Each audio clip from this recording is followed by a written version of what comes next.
Only on WWT, we're hearing from the family of a woman killed in her sleep just days after Christmas. Police say a man brutally attacked LaKeisha Malone with a homemade wooden club as children were inside that home. New Year's Eve, 2025. While Cincinnati prepared to celebrate a fresh start, inside a home on Hewitt Avenue, 36-year-old LaKeisha Malone lay sleeping beside someone she trusted. Before midnight could arrive, before the new year could begin, she would be beaten to death with a makeshift wooden bat. 40-year-old Andre Redmond, the father of one of her children, now faces murder charges. Prosecutors say she never woke up. She never had a chance to fight back. And 2 children were inside the home when their mother was killed. This wasn't random violence. This wasn't a stranger breaking through a window in the middle of the night. LaKeisha and Andre knew each other deeply. They had history measured in years, not months. They'd built a family together, broken apart, and tried again. The home on Hewitt Avenue wasn't temporary. It was where daily life happened, where routines formed, where their children moved through rooms that held memory and familiarity. The house is quiet now, not the kind of silence that feels ominous at first, just the ordinary stillness of a home settling into the night, the kind that comes after doors are locked, lights are turned off, and the day finally loosens its grip. Inside, everything is familiar. Furniture placed where it's always been. Hallways walked 1,000 times before. A space built around routine, memory, and the lives moving through it. In one of the rooms, a bed waits. A place meant for rest. A place where the body lets its guard down, where breathing slows, where the world narrows to darkness and sleep takes over. Beds aren't meant to be places of danger. They're meant to be safe. They're meant to be where nothing happens. Sleep is the most vulnerable state there is. It's trust without thinking. Trust in the walls around you. Trust in the people under the same roof. Trust that the night will pass quietly like it always has before. For LaKeisha Malone, that trust would prove fatal. This home held history, years of it. LaKeisha and Andre Redmond shared a relationship that never followed a straight line. It stretched across years, marked by breakups and reconciliations, by distance and return. They were bound together not just by time, but by their children. They had built a family more than once, piecing it together, watching it fracture, then trying again to hold it in place. Their oldest son was already a teenager, old enough to understand change, tension, and the unspoken language of adult conflict. Their youngest was still small, born in 2022, just 3 years old, barely old enough to form full sentences. This wasn't a brief connection. This wasn't something new or unfamiliar. This was a shared life layered with years, arguments, reunions, and the kind of complexity that only long histories create.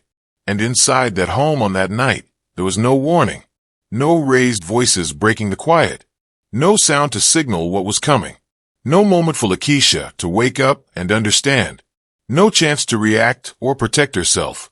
Whatever happened came suddenly, cutting through the stillness without mercy. In the place where she should have been safest, the night did not pass quietly. LaKeisha Malone was attacked in her sleep, her head beaten with a piece of wood turned into a weapon inside her own home. No warning, no chance to wake up or defend herself. Just before 3 p.m. on December 30th, 2025, police responded to what was initially described as a suspicious death on Hewitt Avenue. When officers arrived, the scene removed all doubt. LaKeisha Malone was found deceased in her bed, suffering from severe blunt force trauma to the head. A detective would later describe it as one of the bloodiest scenes he'd encountered in his career. There were no signs of forced entry, no indication of a break-in, no evidence pointing to a random intruder. The focus turned inward, to the people who lived inside that home. Andre Redmond was arrested and charged with murder. At his arraignment on December 31st, he entered a not guilty plea. His attorney requested a bond of $500,000, pointing to Redmond's limited criminal history. Prosecutors pushed back hard, describing the brutality of the scene and emphasizing the danger he posed. The judge set bond at $2 million, and that raises the question that sits at the center of this story. Why would Andre Redmond, the father of her child, someone who shared years of her life, choose that moment and that method to kill her? What led to violence in a bed meant for rest? What breaks inside a relationship to turn familiarity into betrayal? LaKeisha Malone was a person long before she was ever a name spoken in court or printed in a headline. She was a daughter, a mother, a friend, someone who showed up and stayed present even when life became difficult. To understand the weight of what was taken that night, you have to understand who she was when she was still here. LaKeisha Malone was born in Cincinnati, the city that would remain home to her for her entire life. She was born to Edward and Tracy Malone, raised within a family that stayed connected and close, where presence mattered and showing up for one another wasn't optional. From the start, she was surrounded by people who knew her not as a headline or a case number, but as someone woven into their everyday lives. As she grew older, LaKeisha carved out her own identity. She was a digital creator, someone who expressed herself online, shared moments of her life, and built connection through creativity and visibility. It wasn't about performance or attention. It was about expression, about being seen as herself. The way she presented her world reflected who she was, engaged, expressive, and rooted in her own experiences. But everything in her life ultimately circled back to one thing: motherhood. LaKeisha was a mother before anything else, not in title but in practice. Her two sons shaped the rhythm of her days and the direction of her choices. Their needs came first. Their schedules determined hers. Everything she did ran through the quiet calculation of whether it protected them, supported them, or made their lives better. Friends and family saw it clearly. If LaKeisha committed to something, she committed fully. She didn't disappear when things became difficult. She stayed. She answered calls. She remained present even when presence required sacrifice. Her roots in Cincinnati ran deep, not just as a place she happened to live, but as the foundation of everything she knew. LaKeisha didn't just grow up in the city. She grew up surrounded by family who built their lives around connection, around being there when it mattered. The Malone family wasn't scattered or distant. They were present, woven into each other's daily rhythms in ways that made absence noticeable and connection expected. Edward and Tracy Malone raised their daughter with clear values. Family wasn't just blood. It was action. It was showing up at birthdays, answering late-night phone calls, being the person someone could count on without question. LaKeisha absorbed that. She didn't just learn it as a concept. She lived it as a standard. As she moved into adulthood, she carried those values with her. She didn't drift away from her family as distance or time pulled others apart. She stayed close. She checked in. She made herself available not because she had to, but because that's who she was. LaKeisha also found her own voice beyond the roles handed to her. She became a digital creator, someone who used online platforms to share pieces of her world. It wasn't performative. It wasn't about chasing followers or building a brand for profit. It was expression in its most personal form. Her presence online reflected her personality. Engaged, thoughtful, unafraid to be visible. She didn't hide behind filters or curated perfection. She showed herself as she was, flaws and strengths both. For LaKeisha, being seen wasn't about validation. It was about existing fully, about claiming space in a world that often overlooks Black women, mothers, everyday people living complex lives. But no matter how much she shared online, everything always came back to her sons. Motherhood wasn't a side project or a role she balanced alongside other priorities. It was the center. It was the lens through which every other decision passed. Her days revolved around them completely. School drop-offs and pickups. Meals planned around their preferences. Bedtime routines that couldn't be skipped. The endless emotional labor of making sure they felt loved, secure, heard. It wasn't glamorous work. It was exhausting, repetitive, invisible to anyone not paying close attention. But LaKeisha didn't complain. She didn't treat motherhood like a burden. She treated it like the most important work she'd ever do. Her sons weren't just part of her life. They were the reason her life had shape and meaning. She made sacrifices without announcing them, gave up sleep when they were sick, rearranged her own plans when they needed her, put their comfort before her own so often it became instinct. The people who knew her best saw all of it. Friends described her as someone who followed through. If she said she'd be there, she was there. If she committed to something, she saw it through. That dependability wasn't just about being nice. It was about integrity. Her family saw it too. They saw a woman who stayed rooted even when life gave her plenty of reasons to drift. Who chose connection over convenience. Who answered the phone even when she was tired, showed up even when it cost her something. LaKeisha wasn't perfect. She had struggles like anyone else. She made mistakes, faced challenges, dealt with complicated relationships and difficult choices. But she was present. She was real. She was someone who mattered deeply to the people around her. And that's what makes her loss so devastating. Because when someone like that is taken, the absence doesn't just affect one moment. It ripples outward, touching every routine, every expectation, every future plan that assumed she'd still be there. Andre Redmond was not a stranger in LaKeisha's life. He wasn't someone she just met or barely knew. He was a Cincinnati native, someone who'd grown up in the same city, walked the same streets, understood the rhythms of the neighborhoods they both called home. And more than that, he was the father of one of her children. That alone tied them together in ways that couldn't be easily undone. Their connection stretched back years, not months, not a brief chapter that opened and closed quickly. Years, the kind of time that builds layers, shared memories, inside jokes, arguments that leave scars, reconciliations that feel like starting over. Their relationship didn't follow a straight line. It curved and doubled back on itself, marked by breakups that felt final and reunions that felt inevitable.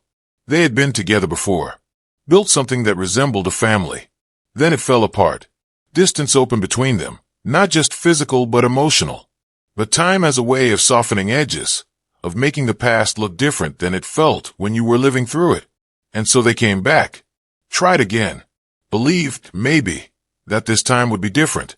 The cycle repeated. Together, apart, together again. Each return carried the weight of everything that came before it. Old wounds that never fully healed. Patterns that repeated because neither of them knew how to break them. And through it all, their children remained a constant. Co-parenting is never simple, even in the best circumstances. It requires communication, coordination, shared decisions about doctor's appointments and school events and discipline. For LaKeisha and Andre, co-parenting was complicated by the fact that their relationship kept reopening. They weren't just navigating custody schedules. They were navigating feelings that hadn't fully resolved, history that kept resurfacing. Their sons were evidence of different chapters. The oldest, a teenager, had been born years earlier, back when LaKeisha and Andre were younger. He'd watched his parents separate and reconcile more than once. He'd learned to read the room, to sense when things were tense.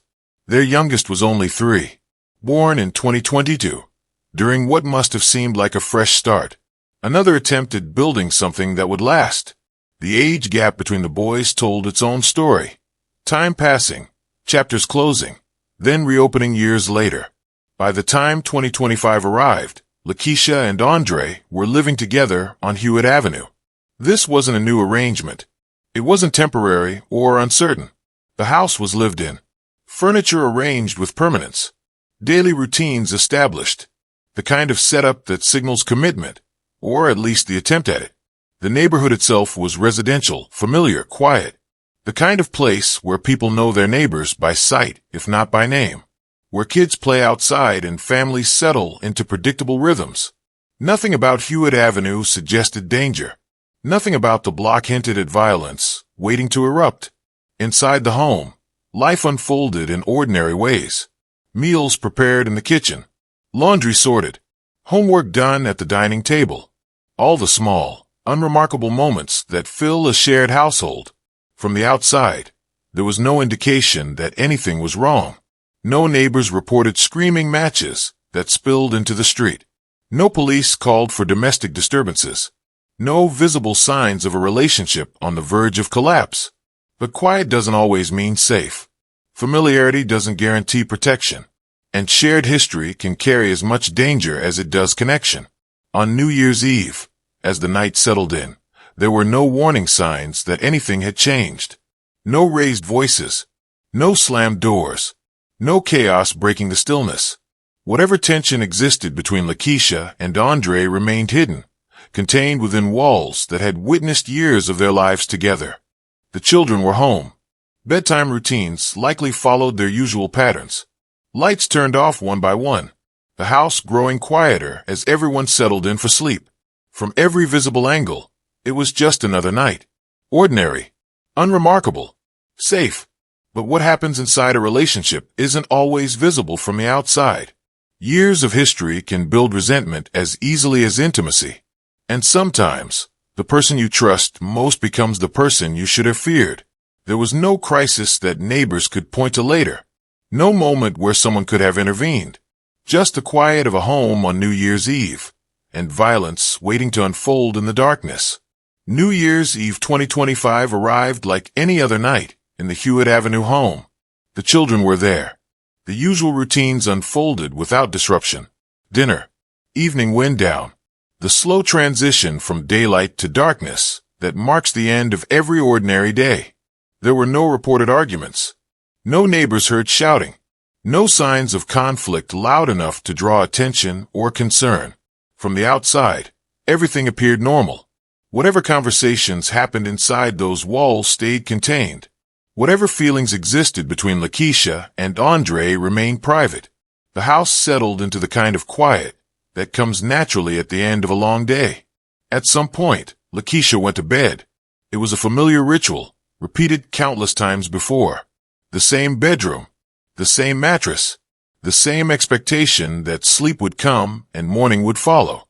There was no reason to think this night would be different from any other. Going to bed requires trust. Trust that the space around you is safe. Trust that the people sharing your home mean you no harm. Trust that your body can let go, that your mind can shut down, that you can slip into unconsciousness without fear.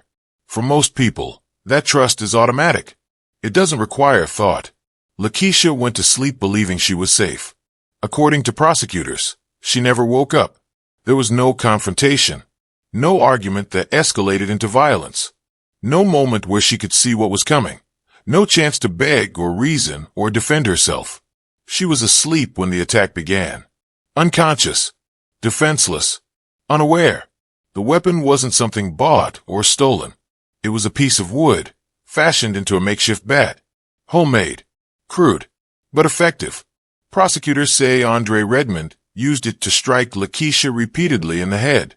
The blows came while she lay in bed, while her body was at its most vulnerable, while her brain had no chance to register danger. Sleep is supposed to be the safest state, the body at rest, the mind disconnected from threat. But sleep also removes every defense. It eliminates the ability to see, to move, to protect yourself. It makes you completely dependent on the safety of your surroundings. LaKeisha had no chance to wake, no chance to flee, no chance to fight back. The attack removed all possibility of survival before her body could even understand it was in danger. The violence was sudden and overwhelming. And then it stopped. The house returned to silence. Not the comfortable quiet of a home at rest, but the heavy stillness that follows something irreversible. The kind of silence that feels wrong, that carries weight, that signals an ending. What happened in those moments after the attack? No one outside the house can say with certainty. But the silence was complete. No screams carried into the night. No sounds of struggle reached the neighbors. The house simply went quiet again. Except everything had happened. The children were inside the home when their mother was killed. That fact alone changes everything. Whether they heard anything, whether they saw anything, whether they understood what was happening in real time, those details have not been made public. But their presence that night is undeniable. They were there. In the same house, under the same roof, close enough that whatever violence occurred happened within their world, not outside of it. The impact of that proximity will follow them for the rest of their lives. A 3-year-old doesn't understand death yet, doesn't understand that someone can be there one moment and gone forever the next. But he'll grow up knowing his mother died in the house while he was inside it. He'll carry that knowledge, whether he has conscious memories or not. The teenager understood more. Old enough to process absence. Old enough to feel the weight of what happened. Old enough to know that the person who killed his mother was someone they all knew. Someone who lived with them. Before the clock could strike midnight, before the new year could officially begin, LaKeisha Malone's life ended. The night did not pass quietly. It did not bring renewal or hope or the fresh start that New Year's Eve promises. It brought violence. It brought death. It brought an ending that can never be undone. A bed meant for rest became a crime scene. A home meant for safety became the site of a murder. And a mother who should have woken up on January 1st never opened her eyes again. The trust that allows us to sleep peacefully was shattered in the most brutal way possible. And 2 children lost their mother in a place where they should have all been safe. Morning came. The sun rose over Cincinnati like it always does, indifferent to what had happened the night before. Outside the home on Hewitt Avenue, life continued as usual. Neighbors went about their routines. Cars passed on the street. The world moved forward, unaware that inside one house, everything had stopped. Hours passed. Morning turned to afternoon. The ordinary rhythm of the day continued outside while inside. Silence remained. No one called for help.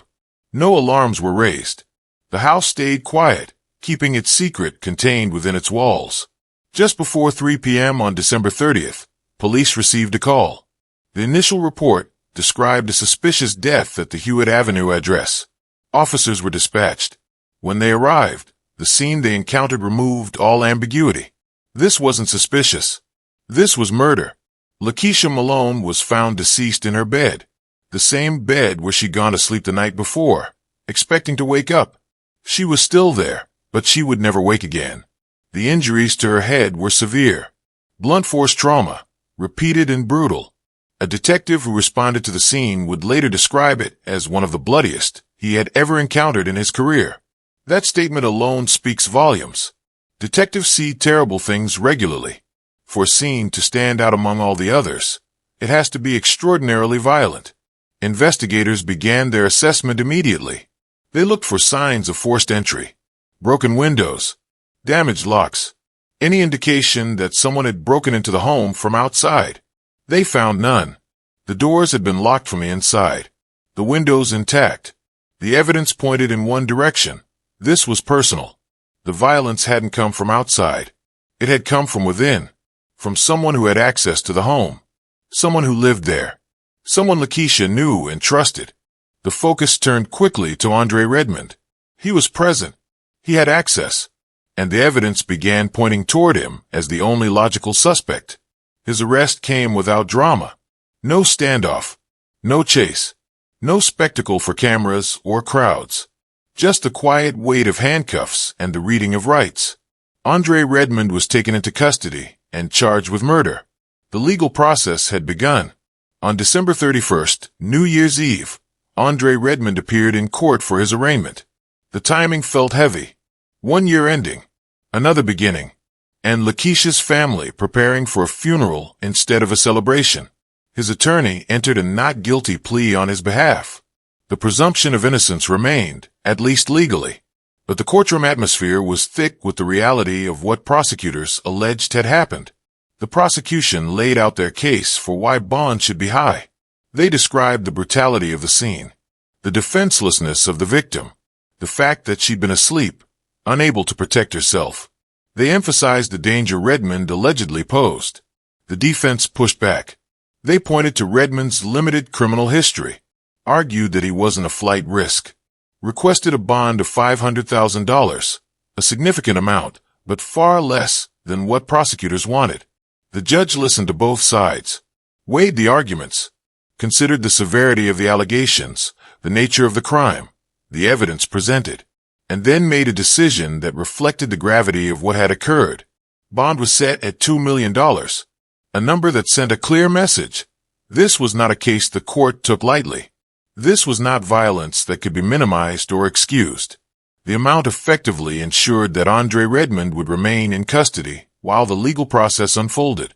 Justice had begun, but it was far from complete. A bond hearing isn't a trial. A not guilty plea isn't an acquittal. The courtroom proceedings marked only the beginning of a long legal process, one that would take months, maybe years, to reach a conclusion. For LaKeisha's family, the arraignment offered no comfort. It didn't bring her back. It didn't answer the question that would haunt them. Why? Why that night? Why that method? Why the person who was supposed to protect her became the person who killed her? The legal system could deliver punishment. It could remove Andre Redmond from society. It could label him guilty and sentence him accordingly. But it couldn't restore what had been taken. It couldn't undo the violence. It couldn't give LaKeisha's sons their mother back. The courtroom delivered process, not closure. Accountability, not healing. And while those things mattered, they would never be enough. In the days following LaKeisha's death, her family returned to the house on Hewitt Avenue. Her father stood outside the place that had once been filled with his daughter's presence, now marked only by absence. There were no words that could make sense of what had happened. No explanations that could soften the reality. Just silence. The heavy, unbearable silence of a life ended too soon.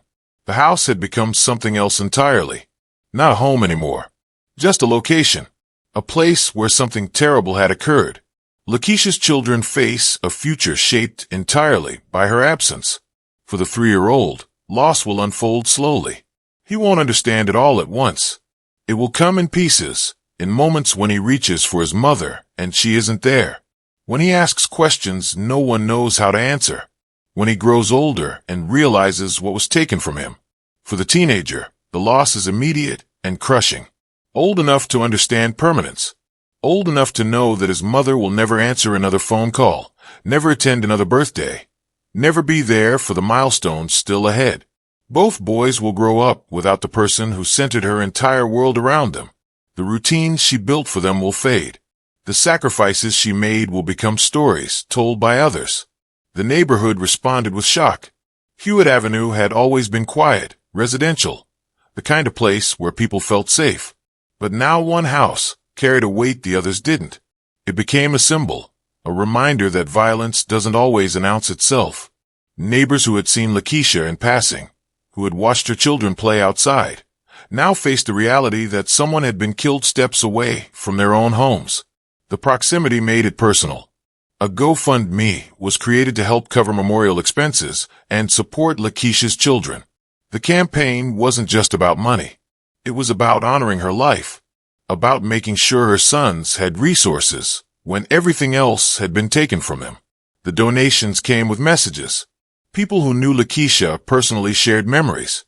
People who didn't know her at all contributed simply because her story mattered, because her children deserved help, because her life was worth honoring. No motive has been publicly released. Prosecutors have not explained what they believe led Andre Redmond to kill LaKeisha that night. The question of why remains unanswered. Why that night? Why that level of violence? Some questions may never have satisfying answers. Some violence defies rational explanation. But the absence of a clear motive doesn't diminish the reality of what happened. This case reflects broader truths about domestic violence that too often go unspoken. The most dangerous place for many women isn't a dark alley or an unfamiliar street. It's home. The most dangerous person isn't a stranger. It's someone familiar. LaKeisha's death is a reminder that familiarity doesn't equal safety. That shared history doesn't prevent betrayal. That the people closest to us can become the greatest threats, and often there are no visible warning signs until it's too late. Domestic violence thrives in silence. It happens behind closed doors, in spaces where others assume everything is fine. It's carried out by people who seem normal to neighbors, who have jobs and families, and no obvious red flags. LaKeisha Malone was more than the way she died. She was a daughter who stayed close to her family, a mother who built her entire life around her sons, a friend who showed up when it mattered, a person who existed fully, loved deeply, and deserved to keep living. Her name deserves to be spoken carefully, not reduced to sensational details or forgotten once the news cycle moves on. She mattered. Her absence matters. And the 2 boys she left behind will carry the weight of her loss for the rest of their lives. On New Year's Eve 2025, while the world prepared to celebrate new beginnings, LaKeisha Malone's life was violently ended in the place she should have been safest. She went to sleep trusting that morning would come. It never did. Her sons will grow up with that absence. Her family will carry that grief. And her story will stand as a reminder that domestic violence doesn't always give warnings. Sometimes it just takes everything, suddenly and without mercy. LaKeisha Malone should still be here. Remembering her means saying her name with care, honoring the life she lived, and recognizing that behind every headline is a person whose absence leaves a permanent hole in the world.